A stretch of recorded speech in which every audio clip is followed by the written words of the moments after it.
Hello everyone, welcome to my YouTube channel. ಮರುಸಿಂಚನ 6ನೇ ತರಗತಿ ಸಮಾಜ ವಿಜ್ಞಾನ ಚಟುವಟಿಕೆ ಹಾಳೆ 7 ವಿಜಯನಗರ ಸಾಮ್ರಾಜ್ಯ, ಬಹುಮನಿ ರಾಜ್ಯ ಮತ್ತು ಭಕ್ತಿ ಚಳುವಳಿ. ಉತ್ತರಗಳು. ನಕ್ಷೆಯಲ್ಲಿ ವಿಜಯನಗರ ಸಾಮ್ರಾಜ್ಯ ಹಾಗೂ ಬಹುಮನಿ ರಾಜ್ಯವನ್ನು ಗುರುತಿಸಿರಿ. ಈ ಒಂದು ನಕ್ಷೆಯಲ್ಲಿ ಬಹುಮನಿ ಸಾಮ್ರಾಜ್ಯ ಯಾವುದು ಮತ್ತು ವಿಜಯನಗರ ಸಾಮ್ರಾಜ್ಯ ಯಾವುದು ಅಂತ ಗುರುತಿಸಲಾಗಿದೆ. ನೀವು ಕೂಡ ಇದೇ ಥರ ಮಾರ್ಕ್ ಮಾಡಿ. ನೆಕ್ಸ್ಟ್, ಈ ಕೆಳಗಿನ ಚಿತ್ರಗಳನ್ನು ಹೋಲಿಕೆ ಮಾಡಿ ವ್ಯತ್ಯಾಸಗಳನ್ನು ಬರೆಯಿರಿ. ಇಲ್ಲಿ ಪ್ರಾಚೀನ ಮಾರುಕಟ್ಟೆ ಮತ್ತು ಆಧುನಿಕ ಮಾರುಕಟ್ಟೆ ಬಗ್ಗೆ ಡಿಫ್ರೆನ್ಸ್ನ ನೀವು ಬರೀರಿ ಅಂತ ಕೊಟ್ಟಿದ್ದಾರೆ. ಸೊ ಪ್ರಾಚೀನ ಮಾರುಕಟ್ಟೆ ಯಾವ ಥರ ಇತ್ತು, ಹಾಗೆ ಆಧುನಿಕ ಕಾಲದ ಮಾರುಕಟ್ಟೆ ಹೇಗಿದೆ ಅಂತ ನೀವು ಈ ಒಂದು ಆನ್ಸರ್ನ ನೀವು ಅಲ್ಲಿ ಕಾಪಿ ಮಾಡಿ ಬರೀರಿ.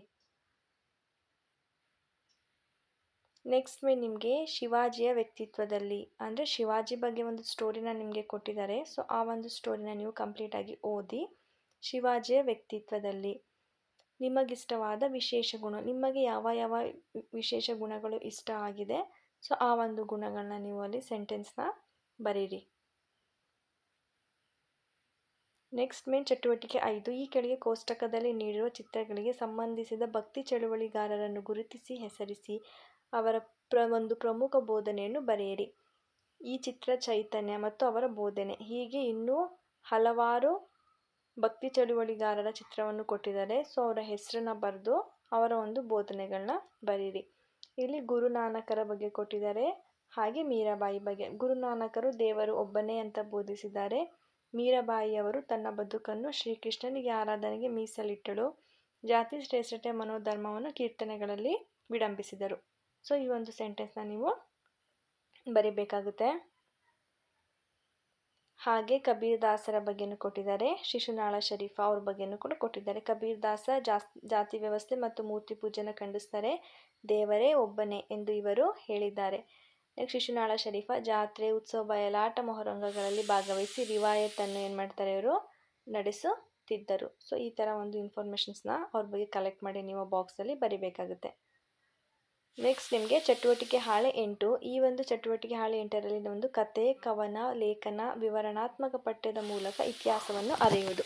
ಇತಿಹಾಸನ ನೀವು ಒಂದು ಸ್ಟೋರಿ ಮೂಲಕ ಅಥವಾ ಒಂದು ಪದ್ಯದ ಮೂಲಕ, ಕವನದ ಮೂಲಕ ನೀವು ಏನು ಮಾಡಬೇಕು, ನೀವು ಯಾವ ಥರ ನೀವು ಅಂಡರ್ಸ್ಟ್ಯಾಂಡ್ ಮಾಡ್ತೀರಾ ಅಂದರೆ ನಿಮಗೆ ತಿಳಿಸೋಕ್ಕೋಸ್ಕರ ಸ್ಟೋರಿ ಕೊಟ್ಟಿದ್ದಾರೆ. ಇದರ ರಿಲೇಟೆಡ್ ಕ್ವಶನ್ಸ್ ಇರುತ್ತೆ. ಆ ಒಂದು ಕ್ವಶನ್ ಆನ್ಸರ್ಸ್ಗೆ ನೀವು ಆನ್ಸರ್ ಮಾಡಬೇಕಾಗುತ್ತೆ. ಆ ಒಂದು ಕವಿತೆನ ಓದಿದ ಮೇಲೆ ನಿಮಗೆ ನೋಡಿ, ಚೆನ್ನಮ್ಮ ಯಾವ ಸಂಸ್ಥಾನದಲ್ಲಿ ರಾಣಿಯಾಗಿದ್ದಳು. ಸೊ ಆ ಆನ್ಸರಲ್ಲಿ ಕವನದಲ್ಲೇ ಇರುತ್ತೆ, ಚೆನ್ನಮ್ಮ ಕಿತ್ತೂರು ಸಂಸ್ಥಾನದ ರಾಣಿಯಾಗಿದ್ದಳು. ಸೊ ಇದೇ ಥರ ಇನ್ನೂ ಕ್ವಶನ್ಸ್ ಇದೆ. ಆ ಒಂದು ಕ್ವಶನ್ಸ್ಗೆ ನೀವು ಆನ್ಸರ್ ಮಾಡಬೇಕು. ನೆಕ್ಸ್ಟ್ ಎರಡನೇ question, second question number 3, question number 4ಗೆ ಕೂಡ ಇಲ್ಲಿ ಆನ್ಸರ್ಸ್ ಇದೆ. ಯಾವ ಯಾವ ವಿದ್ಯೆಯನ್ನು ರಾಣಿ ಚೆನ್ನಮ್ಮ ಕಲಿತಿದ್ದಳು, ಹಾಗೆ ಮಲಸರ್ಜನ ಪ್ರೀತಿಯ ಮಡದಿ ಯಾರು, ಕಿತ್ತೂರು ನಾಡಿನ ಸ್ವಾತಂತ್ರ್ಯಕ್ಕಾಗಿ ರಾಣಿ ಚೆನ್ನಮ್ಮ ಯಾರ್ಯಾರ ವಿರುದ್ಧ ಹೋರಾಡಿದಳು. ಇದಕ್ಕೆ ಆನ್ಸರ್ ಕೂಡ ನಾನು ಮಾಡಿದ್ದೀನಿ, ಅದನ್ನೇ ಬರೀರಿ. ನೆಕ್ಸ್ಟ್ ಇದು ಚಟುವಟಿಕೆ 2. ಕೆಳಗಿನ ಸುಳುವು ಪದಗಳನ್ನು ಬಳಸಿ ಪದ್ಯ ಪೂರ್ಣಗೊಳಿಸಿ ನಂತರ ರಾಗಬದ್ಧವಾಗಿ ಹಾಡಿರಿ. ಕೆಲವೊಂದು ವರ್ಡ್ಸ್ನ ಅವರು ಸುಳಿವು ವರ್ಡ್ಸ್ ಅಂದರೆ ಹಿಂಟ್ಸ್ನ ಕೊಟ್ಟಿದ್ದಾರೆ. ಸೊ ಆ ಒಂದು ಹಿಂಟ್ಸ್ನ ನೀವು ಯೂಸ್ ಮಾಡಿ ಆ ಒಂದು ಪದ್ಯನ ನೀವು ಕಂಪ್ಲೀಟ್ ಮಾಡಬೇಕು. ನಾನು ಆಲ್ಮೋಸ್ಟ್ ಎಲ್ಲನೂ ಟೈಪ್ ಮಾಡಿಬಿಟ್ಟೆ ಬರೆದಿದ್ದೀನಿ. ಸೊ ಬರೆದಿರೋದಾದರೆ ಅಷ್ಟು ಕ್ಲಿಯರಾಗಿ ಅರ್ಥ ಆಗಲ್ಲ. ಸೊ ಅರಸರ, ಅಜಂತ ಎಲ್ಲೋರ ನೋಡಿ, ಈ ಥರ ಒಂದು ವರ್ಡ್ಸ್ನ ಆ ಒಂದು ಲೈನ್ಸಲ್ಲಿ ಬರೆದು ಆ ಒಂದು ಪೊಯಮ್ನ ನೀವು ಕಂಪ್ಲೀಟ್ ಮಾಡಿ. ಶಿಕ್ಷಕರು ಇದೇ ರೀತಿಯಾಗಿ ಐತಿಹಾಸಿಕ ಸ್ಥಳದ ಬಗ್ಗೆ ಕವನ ಬೇಕಾದ್ರೂ ಮುಂದುವರಿಸಬಹುದು.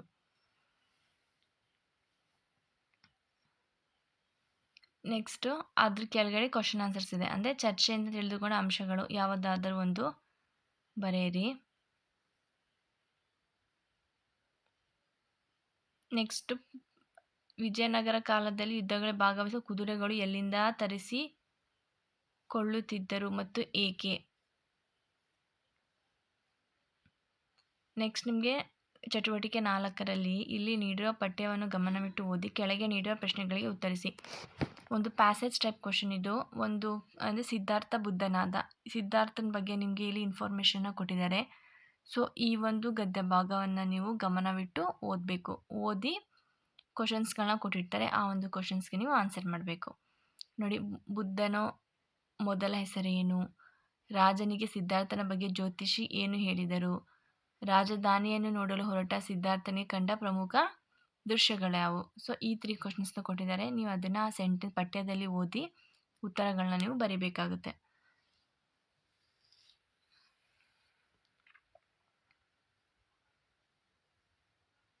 ನೆಕ್ಸ್ಟ್, ಸಿದ್ಧಾರ್ಥನು ಯಾವ ವೃಕ್ಷದ ಕೆಳಗೆ ಕುಳಿತು ತಪಸ್ಸು ಮಾಡಿದನು? ಸಿದ್ಧಾರ್ಥನು ಬೋಧಿ ವೃಕ್ಷದ ಕೆಳಗೆ ಕುಳಿತು ತಪಸ್ಸು ಮಾಡಿದನು. ಬುದ್ಧನು ಜಗತ್ತಿಗೆ ನೀಡಿದ ಸಂದೇಶವೇನು? ಬುದ್ಧ ಏನು ಸಂದೇಶ ನೀಡ್ತಾರೆ? ಬುದ್ಧನು ಜಗತ್ತಿಗೆ ಶಾಂತಿ ಅಹಿಂಸೆಗಳ ಸಂದೇಶವನ್ನು ನೀಡುತ್ತಾರೆ.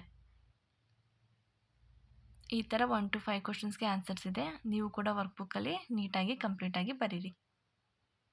ನೆಕ್ಸ್ಟ್ ಚಟುವಟಿಕೆ ಹಾಳೆ 9, ಭಾರತ ಧಾರ್ಮಿಕ ಸುಧಾರಕರು ಮತ್ತು ದಕ್ಷಿಣ ಭಾರತದ ರಾಜಮನೆತನಗಳು. ಚಟುವಟಿಕೆ 1, ಭಾರತದ ಪ್ರಸಿದ್ಧ ಧಾರ್ಮಿಕ ಸುಧಾಕರು ರಾಜಾರಾಮ್ ಮೋಹನ್ ರಾಯ್. ಸೊ ಇದೇ ಥರ ಧಾರ್ಮಿಕ ಸುಧಾರಕರ ಹೆಸರುಗಳನ್ನು ಬರೆದು ಅವರ ಸುಧಾರಣೆ ಏನು, ವಿಚಾರಗಳೇನು ಅಂತ ನೀವು 3ನೇ ಕಾಲಮಲ್ಲಿ ನೀವು ಬರಿಬೇಕಾಗುತ್ತೆ. ಸೊ ಯಾವ ಧಾರ್ಮಿಕ ಸುಧಾರಕರ ಹೆಸರುಗಳನ್ನ ಕೊಟ್ಟಿದ್ದಾರೆ ಅಂತ ನೋಡೋಣ. ರಾಜಾರಾಮ್ ಮೋಹನ್ ರಾಯ್, ಇಲ್ಲಿ ಮಹಾದೇವ ಗೋವಿಂದ ರಾನಡೆ. ನಾನು 1 by 1 ಬರೆದಿದ್ದೀನಿ, ಟೈಪ್ ಮಾಡೇ ಬರ್ತಿದ್ದೀನಿ, ನಿಮಗೆ ಕ್ಲೀನಾಗಿ ಅರ್ಥ ಆಗುತ್ತೆ. ಅವರು ವಿಧವಾ ವಿವಾಹವನ್ನು, ಅಂತರ್ಜಾತಿ ವಿವಾಹ ಮತ್ತು ಸ್ಥಾನಮಾನ ಉನ್ನತೀಕರಣ ಗಮನಿಸುತ್ತಾರೆ. ನಿರ್ಗತರಿಗೆ ಮತ್ತು ಅನಾಥನಿಗೆ ಆಶ್ರಮವನ್ನು ಸ್ಥಾಪಿಸಿದ್ದಾರೆ. ಮಹಾದೇವ ಗೋವಿಂದ ರಾನಡೆ ಇವ್ರ ಬಗ್ಗೆ. ನೆಕ್ಸ್ಟ್ ಇಲ್ಲಿ ಮಹಾತ್ಮ ಜ್ಯೋತಿಬಾ ಫುಲೆ ಅಸ್ಪೃಶ್ಯರು, ಅನಾಥರು ಮತ್ತು ವಿಧಿವೆ ಶಾಲೆಗಳನ್ನು ತೆರೆದರು ಅಂತ ಮಾಡಿ ತೆಗೆದರು ಅಂತ ಟೈಪ್ ಆಗಿದೆ. ನೆಕ್ಸ್ಟ್ ಬಾಲ ವಿಧವೆಯರಿಗಾಗಿ ಪುನರ್ವಸತಿ ಕೇಂದ್ರ ತೆರೆದರು. ನೆಕ್ಸ್ಟ್ ಸ್ವಾಮಿ ದಯಾನಂದ ಸರಸ್ವತಿ, ಇವರು ಮೂರ್ತಿ ಪೂಜೆ, ಅಸ್ಪೃಶ್ಯತೆ ಹಾಗೂ ಬಾಲ ವಿವಾಹ ಮತ್ತು ಅಂತರ್ಜಾತಿ ಪದ್ಧತಿಯನ್ನು ಮಾಡ್ತಾರೆ, ಅವರು ಖಂಡಿಸ್ತಾರೆ, ಅದನ್ನೆಲ್ಲ ಮಾಡಬಾರ್ದು ಅಂತ. ನೆಕ್ಸ್ಟ್ ಏಕದೇವತಾರಾಧನೆಯನ್ನು ಪ್ರತಿಪಾದಿಸಿದರು. ಇದು ಸ್ವಾಮಿ ದಯಾನಂದ ಸರಸ್ವತಿ ಅವ್ರ ಬಗ್ಗೆ ಇರೋ ಒಂದು ವಿಚಾರಗಳು.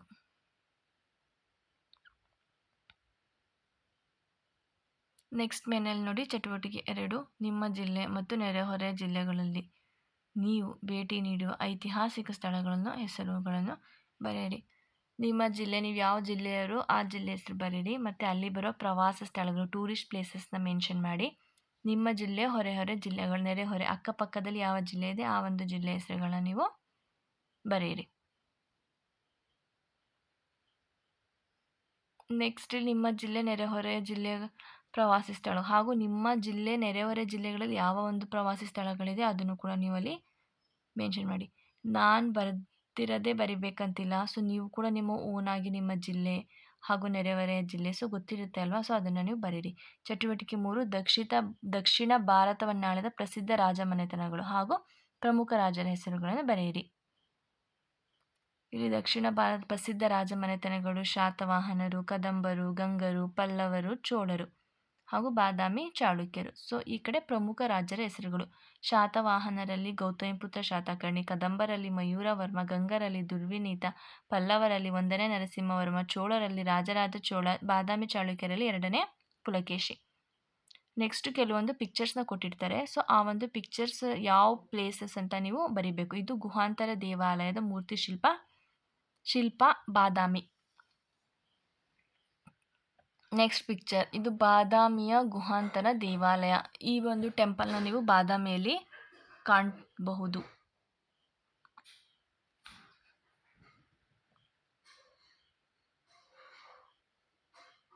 ಈ ಪಿಕ್ಚರ್ ಆದಮೇಲೆ ನೆಕ್ಸ್ಟ್ ಮೇನಲ್ಲಿ ನಿಮಗೆ ಚಟುವಟಿಕೆ 5, ದಕ್ಷಿಣ ಭಾರತ ಪ್ರಸಿದ್ಧ ರಾಜಮನೆತನಗಳ ರಾಜಧಾನಿಗಳನ್ನು ನೀಡಿರುವ ನಕ್ಷೆಯಲ್ಲಿ ಗುರುತಿಸಿ. ಸೌತ್ ಇಂಡಿಯನ್ ಕಿಂಗ್ಸ್, ದಕ್ಷಿಣ ಭಾರತದಲ್ಲಿ ಯಾವ ರಾಜಮನೆತನಗಳಿದೆ ಆ ಒಂದು ರಾಜಮನೆತನಗಳ ಹೆಸರುಗಳನ್ನ ನೀವು ಈ ಮ್ಯಾಪಲ್ಲಿ ಗುರುತಿಸಬೇಕಾಗುತ್ತೆ. ಶ್ರೀಕಾಕುಲ, ಹಂಪಿ, ಕೋಲಾರ, ಕಂಚಿ, ಬಾದಾಮಿ, ಬನವಾಸಿ, ದ್ವಾರಸಮುದ್ರ, ತಂಜಾವೂರು. Thank you.